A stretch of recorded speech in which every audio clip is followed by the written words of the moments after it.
So, after the topic of the last video, I figured what better time than now to go back to this, because I feel that there were certain things that I made in the original video that perhaps weren't as well articulated as they could have been, and this did lead to a few hiccups and misconceptions here and there. Plus, since then, naturally, I've grown a little more as a person and I've seen more things and I've gained a little bit more perspective. I still stand by a lot of what I said in that original video, but I feel there are certain things that now I want to discuss, additional elements that perhaps I didn't really bring to the forefront as I should have in the original video. In fact, the core component I really want to push here is something that I probably will be talking about even more in future videos, but here is where I think it is most applicable, and that is the concept of background. How we grow up and what we grow up with, and how that in turn impacts our taste, not just in films but in our entertainment as a whole. Why do we like certain things? Why do we prefer certain genres over others? After all, every single one has both good and bad films, TV shows, music, what have you in it, so it's not just a case of black and white. I feel that when it comes in particular to enjoying certain things that aren't really all that great but you like anyway, it plays a particularly large role. Even stuff that seems as mundane or not directly linked to film as you might otherwise think can have an impact. Do you read or not? Is there a particular type of music or genre that you like to listen to? What are your favorite activities or other hobbies that you have? What kind of lifestyle do you lead? What are your values? What are the kinds of ideals that you've been brought up with? What is your cultural background? Stuff like that. Everything can have a knock-on effect on how you consume and enjoy your entertainment, regardless if the product itself is quality or not. Allow me to use a very personal example. I grew up with a lot of very cheeseballish cartoons, a lot of those cheap 60s, 70s kind of affairs, in particular stuff like Hanna-Barbera.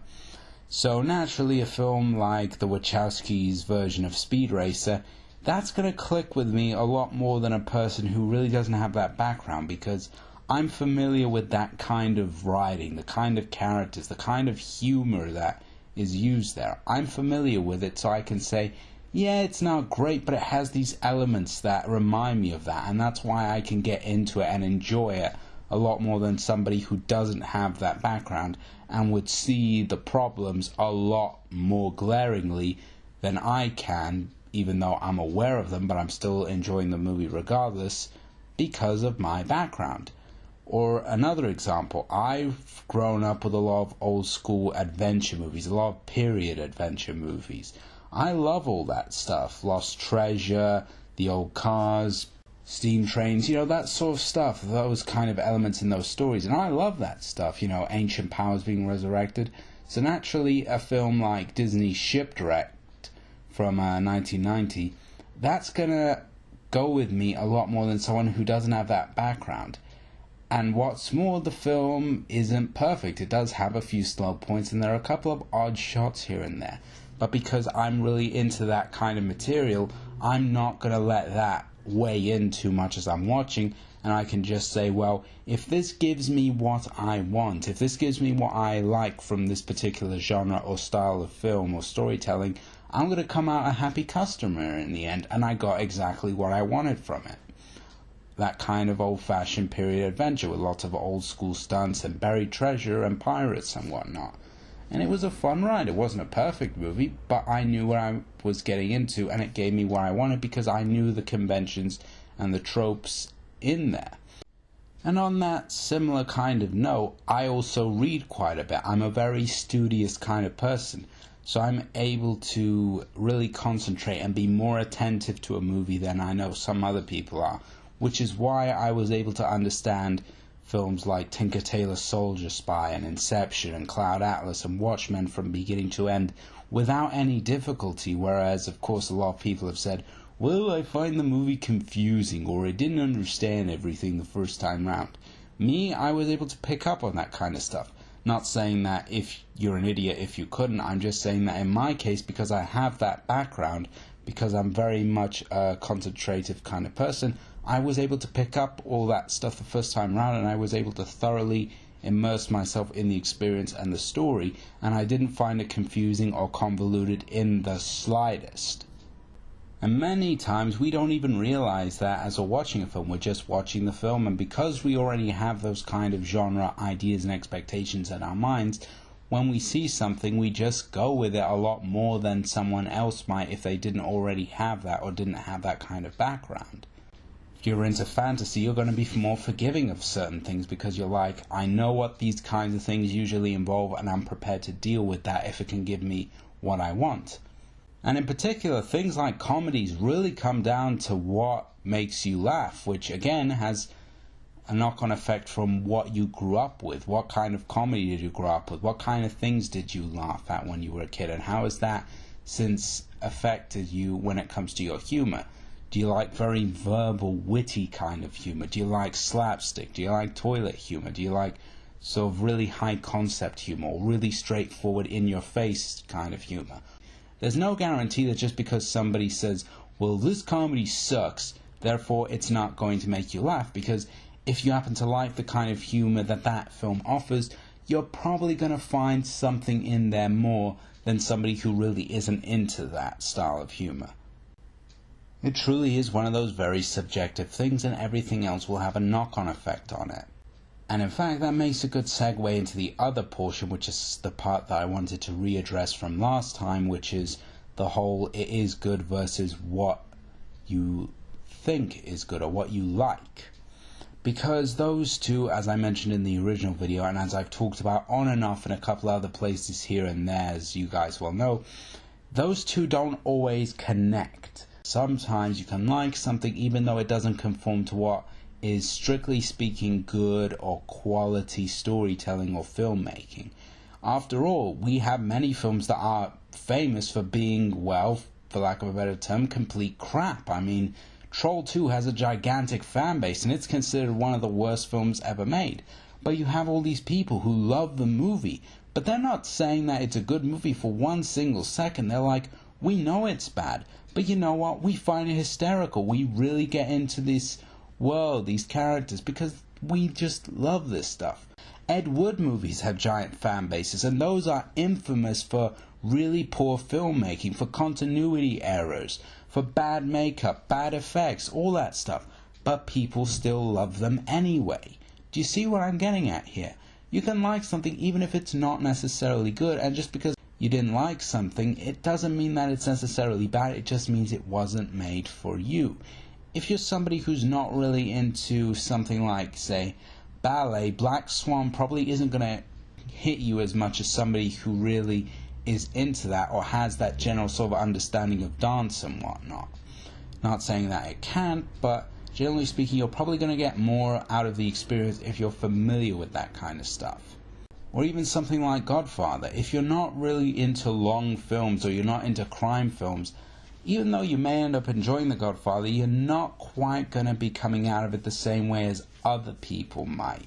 You really have to be aware of what it is you're getting into ahead of time. And if it's just not that kind of thing for you, there's no shame in saying that it's not for you. It's just the way it is. But that doesn't mean that it's bad. It just means that maybe it just isn't for you. And there are cases where people can go into a film with completely the wrong expectations or the wrong mindset and come out of it thinking it's bad when in fact it wasn't the experience they was offering, as I talked about in the last video concerning certain types of criticism.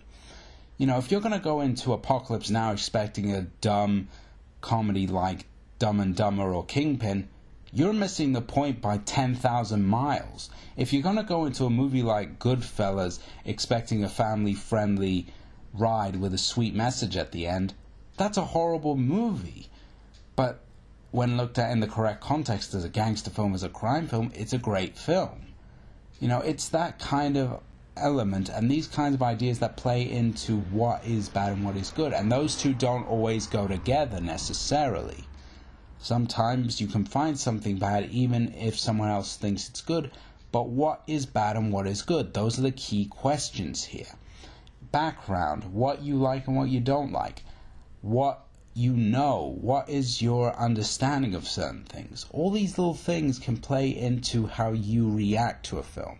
You can come out of a film that, has this really deep meaning and story and still be like, nope, didn't care for it. But then you can go into a shallow popcorn movie and be like, you know what, I got my money's worth out of it.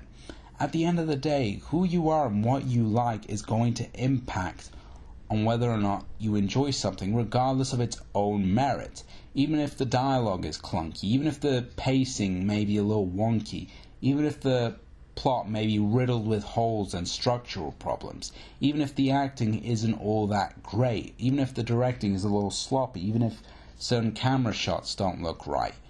If you can get into that kind of experience, if you know what it is and you're familiar with that kind of film, you can have an absolute blast with something that isn't really great from a critical standpoint.